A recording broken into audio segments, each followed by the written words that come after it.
Olá, pessoal, e vamos a mais um podcast Grione, porque pensar dói, mas a alienação dói muito mais. Os Estados Unidos venderam ao mundo algumas ideias. Ideias do controle e do equilíbrio, do freio de contrapeso, da separação de poderes que impede a tirania, da Constituição como guardiã da democracia. Mas quando o presidente bombardeia sem autorização do Congresso, quando ameaça chefes de Estado estrangeiros e os traz para julgamento em solo americano, quando ameaça destruir o país inteiro com retórica de aniquilação total, quando demite generais que recusam obedecer ordens que consideram ilegais, quando o Congresso assiste, quando o Judiciário se omite e quando as ruas gritam "No Kings", o nome disso não é crise da democracia, é o Estado burguês norte-americano mostrando sua face real, sem o verniz liberal que o cobriu por décadas, sem a mediação institucional que tornava a dominação de classe palatável, sem a fachada que distinguia, para o consumo interno e externo, os Estados Unidos das tiranias que eles próprios financiavam e instalavam no mundo afora. O que está em crise não é só Donald Trump, é a arquitetura constitucional do império. E para entender isso com profundidade que o momento exige, precisamos ir além do debate liberal entre normas e instituições. Nós precisamos da teoria. Para entender o que está acontecendo nos Estados Unidos hoje, precisamos começar com Karl Marx e um texto de 1852 que parece ter sido escrito ontem. O 18 Brumário de Luiz Bonaparte, o Marx analisa como Luiz Bonaparte, sobrinho de Napoleão, político medíocre, figura de escárnio entre as elites intelectuais europeias, chegou ao poder e tornou imperador da França. E o Marx identificou o mecanismo com precisão. Em momentos de crise do bloco dominante, quando as frações da classe burguesa não conseguem mais resolver suas contradições através dos mecanismos normais do Estado parlamentar, o executivo se autonomiza. O Bonaparte não representa nenhuma fração específica da burguesia. Representa o capital em geral, o interesse do sistema como um todo, no momento em que nenhuma fração particular consegue hegemonizar as outras. É o que Marx chamou de bonapartismo, o poder pessoal do executivo como árbitro da crise das classes dominantes. Trump é o Bonaparte estadunidense do século XXI. Não porque seja napoleônico, e está muito longe disso, mas porque a forma política que representa é a mesma. Um executivo que se autonomiza das mediações institucionais normais, porque o bloco de poder dominante está em crise estrutural profunda e não consegue se reproduzir pelos mecanismos habituais. Nikos Poulantzas, em Estado, Poder e Socialismo, aprofundou Marx com o conceito de autonomização relativa do Estado. Nos momentos de crise orgânica, o executivo não é apenas instrumento das classes dominantes. Ele torna-se árbitro ativo, mediando as contradições do bloco do poder com crescente dependência em relações às frações que normalmente o controlam. O que vemos com Trump é exatamente isso. O executivo escapando dos controles do capital, que o capital financeiro, o establishment militar e as elites bipartidárias normalmente impõem ao ocupante da Casa Branca. Não porque Trump seja mais forte que o sistema, mas porque o sistema está mais fraco do que em qualquer momento desde a Grande Depressão. Agora veio a falência dos freios e dos contrapresos. A forma constitucional e o conteúdo de classe precisa ser detalhado da seguinte forma. E nós precisamos ver como a arquitetura constitucional americana veio da War Powers Resolution de 1973, que vai ser aprovada pelo Congresso e, como resposta ao desastre do Vietnã, estabeleceu que o presidente deve notificar o Congresso em 48 horas ao iniciar operações militares e retirar as forças em 60 dias se o Congresso não autorizar a guerra. Na prática, é papel molhado. Todos os presidentes, desde Nixon, ignoraram seus limites convenientes. Obama bombardeou a Líbia sem autorização do Congresso. Trump bombardeou a Síria 2 vezes sem autorização do Congresso. Biden manteve operações no Oriente Médio sem autorização formal. E agora Trump bombardeia o Irã, ameaça aniquilação total e o Congresso só olha e debate. Publica notas de repúdio e preocupação, realiza audiências e não faz nada que altere o curso dos eventos. O jurista americano progressista Bruce Ackerman, em Declínio e Queda da República Americana, documentou como o executivo americano acumulou, ao longo do século XX, poderes que os fundadores jamais imaginaram e que o Congresso cedeu voluntariamente em nome da eficiência da Guerra Fria. O filósofo Domênico Lossurdo, em Democracia ou Bonapartismo e Contra a História do Liberalismo, foi mais radical. A exceção liberal não é anomalia. É a regra estrutural do Estado burguês em sua forma mais desenvolvida.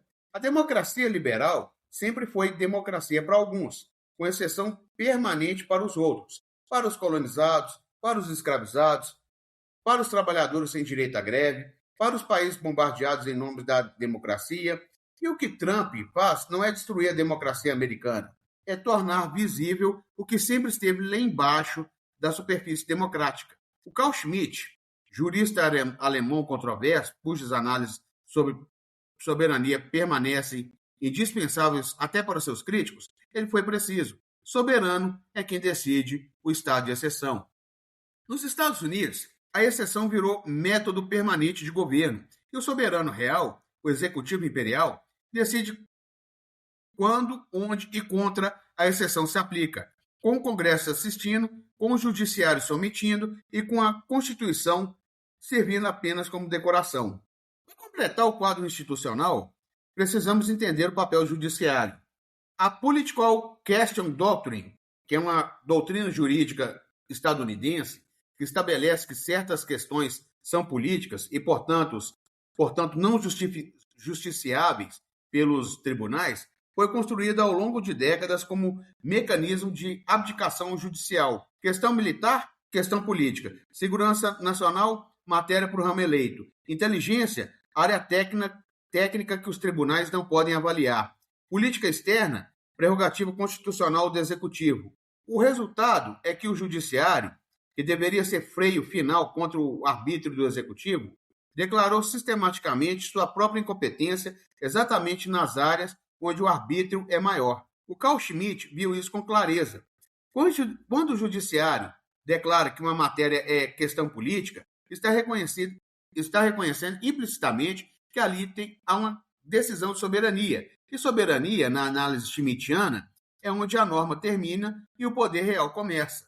O jurista progressista americano David Cole, em Enemy Aliens, documentou como os tribunais americanos sistematicamente deferiam ao executivo em matéria de segurança nacional, mesmo quando isso significava convalidar prisão indefinida sem acusação, tortura, vigilância em massa. O Gramsci chamaria o judiciário americano, nessa função, de aparelho ideológico do Estado. Não no sentido de propaganda, mas no sentido que legitima as relações de poder existentes através da linguagem técnica do direito, criando a aparência de neutralidade onde há escolha política. Quando o judiciário americano diz não poder avaliar a constitucionalidade de uma operação militar, não está sendo neutro, está escolhendo o lado do executivo. E essa escolha tem consequências que chegam até o Estreito de Hormuz. Aqui entra uma crítica materialista mais dura. O Congresso americano tem um poder real e concreto que não usa para conter o executivo imperial, o poder do orçamento. Sem aprovação orçamentária do Congresso, o Departamento de Defesa não tem dinheiro. Sem verba aprovada, os bombardeiros não voam. Sem funding, as operações especiais não operam. Sem recurso, o Estreito de Hormuz fica fora do alcance. Por que o Congresso não usa esse poder? Lenin, em O Imperialismo, identificou a fusão entre capital financeiro e o aparelho do Estado como característica central do capitalismo monopolista. Essa fusão é visível de forma cristalina na estrutura do financiamento político americano.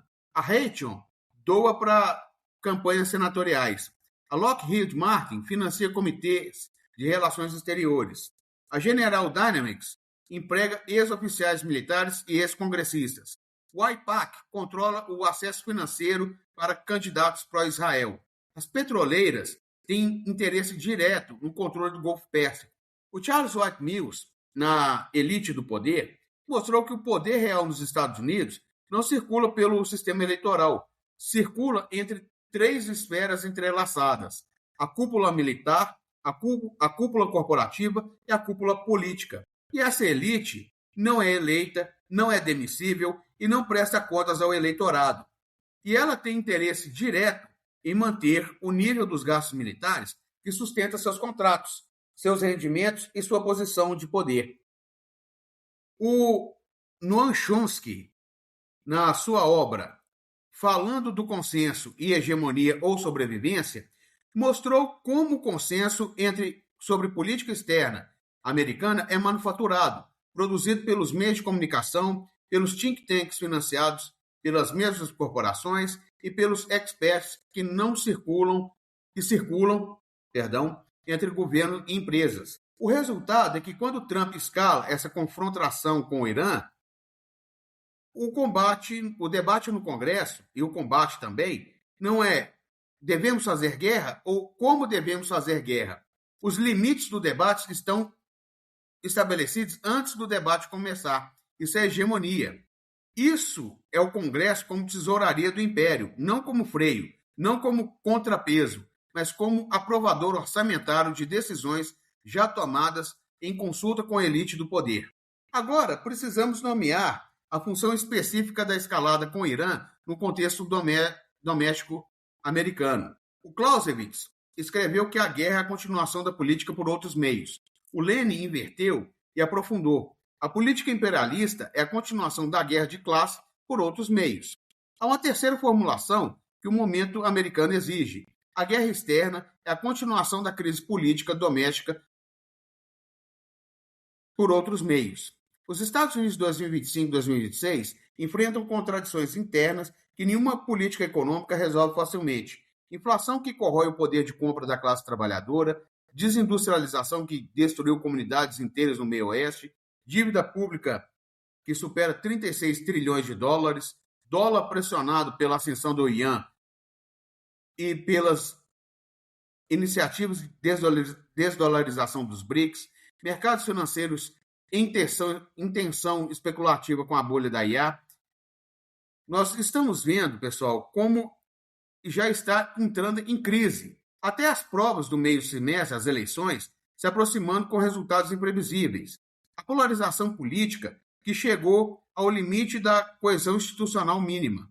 A Naomi Klein, na doutrina do choque, mostrou como o capitalismo usa essas crises para impor soluções que beneficiam o capital contra os próprios interesses populares. A guerra com o Irã é crise fabricada que desvia a atenção das crises reais, que mobiliza o nacionalismo contra o inimigo externo, que justifica gastos militares que alimentam o complexo industrial militar, que cria a urgência, que suspende o debate democrático, que transforma qualquer oposição em a traição à nação. O Estreito de Hormuz não é apenas ponto geográfico, é o nó estrutural do capitalismo global que o Império Americano usa como ameaça implícita a qualquer potência.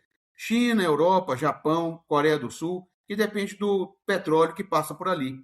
Controlar o Estreito de Hormuz é controlar o gatilho da economia mundial. E o Trump aperta esse gatilho não apenas contra o Irã, aperta como demonstração de que o Império ainda pode fazer isso, com a hegemonia americana que ainda existe e com o declínio relativo que ainda não colapsou. É a guerra como espetáculo de força num momento de fraqueza estrutural. Aqui chegamos ao ponto mais revelador da crise constitucional americana. Quando o presidente demite o chefe do exército por recusar a planejar a invasão terrestre do Irã, quando o núcleo coercitivo do Estado, as Forças Armadas, começa a divergir publicamente do executivo, quando os generais de 4 estrelas são expurgados, não por incompetência militar, mas por desobediência política, estamos num território que Gramsci descreveu com precisão, a crise orgânica. E não é crise política normal, onde partidos competem pelo poder dentro das regras aceitas por todos. É a crise em que as próprias regras perdem sua legitimidade, em que o consenso que mantinha a coesão das instituições se dissolve, em que o bloco de poder dominante não consegue mais se reproduzir pelos mecanismos habituais. O Samuel Huntington analisava as instituições militares com rigor. Em O Soldado do Estado, mostrou que a relação saudável entre controle civil e capacidade militar depende da autonomia técnica dos militares combinada com a subordinação política ao civil eleito. Quando o civil eleito tenta usar os militares para objetivos que os militares consideram ilegais, imprudentes ou suicidas, essa relação entra em colapso. E o colapso dessa relação é o sinal mais grave dessa crise constitucional. Não porque os generais sejam democratas, mas porque, quando os militares começam a calcular se obedecerão ou não ao comando civil, o monopólio da violência legítima, fundamento do Estado moderno, começa a se fragmentar. Gramsci chamaria isso de crise de autoridade, quando nem o consentimento nem a coerção funcionam adequadamente para manter a coesão do bloco de poder. É a fase em que o velho está morrendo e o novo ainda não conseguiu nascer. E nesse tempo, para usar a famosa formulação gramsciana, surgem os monstros. Trump é um dos monstros desse período, mas não é o único, e talvez não seja o último. As manifestações que eclodiram em todos os Estados Unidos, com a ordem No Kings, não são um fenômeno espontâneo e ingênuo. São a superfície visível de uma contradição profunda no imaginário político americano. A tradição política americana, anterior ao capitalismo liberal, fundada na rejeição à monarquia britânica, sempre teve em seu núcleo a ideia de que o poder pessoal e responsável é incompatível com a autogovernança. A tradição republicana americana, gente, foi criada nesses moldes. E quando esses cartazes dizem No Kings nas ruas de Washington, Nova York, Los Angeles e outras cidades, estão ativando essa memória republicana contra a monarquização plebiscitária do executivo que Trump representa. O Marx analisou o bonapartismo como uma forma em que o poder pessoal do executivo se apresenta como vontade popular, o líder que fala diretamente ao povo sobre as cabeças das instituições intermediárias. Trump opera exatamente assim: redes sociais, comícios e discursos diretos às massas, sem mediação partidária tradicional, sem filtro institucional, com um plebiscito permanente como fonte de legitimidade. O Mesaros, em Paralelo do Capital, mostrou em que momentos de crise estrutural do capital, o sistema político tende a se organizar em formas que concentram poder e suspendem as mediações democráticas formais.